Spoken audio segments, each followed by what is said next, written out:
হাদিসে এসেছে আল্লাহ নবী বলেছেন আমার 5টা নাম মুহাম্মদ, আহমদ, মাহি, হাসির, আকিব। এগুলা আল্লাহ নবীর মূল নাম। মুহাম্মদ, আহমদ এগুলা হচ্ছে তার সত্তাগত নাম, নিজস্ব নাম। 3 নম্বর নাম হচ্ছে মাহি, আল্লাযী ইয়ামহুল কুফর ইয়ামহুল্লাহু বিহিল কুফর।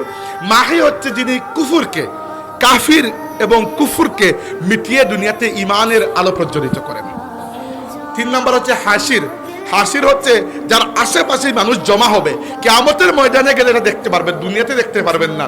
কিয়ামতের ময়দানে মুমিন কাফির প্রত্যেকেই ভিখারির বেশে আমার নবীর সামনে হাজির হয়ে বলবে, ইয়া রাসূলুল্লাহ ইশফা লানা ইলা রাব্বিক, ইয়া রাসূলুল্লাহ আপনার রবের কাছে আমাদের জন্য সুপারিশ করুন।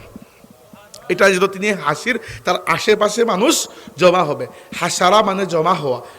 আর শেষটা হচ্ছে তিনি বলেছেন আনাল আকিব আল্লাযী লাইসা বা'দাহু নবী, আমি হচ্ছে আকিব, আর আকিব হচ্ছে যার পরে আর কোনো নবী নাই।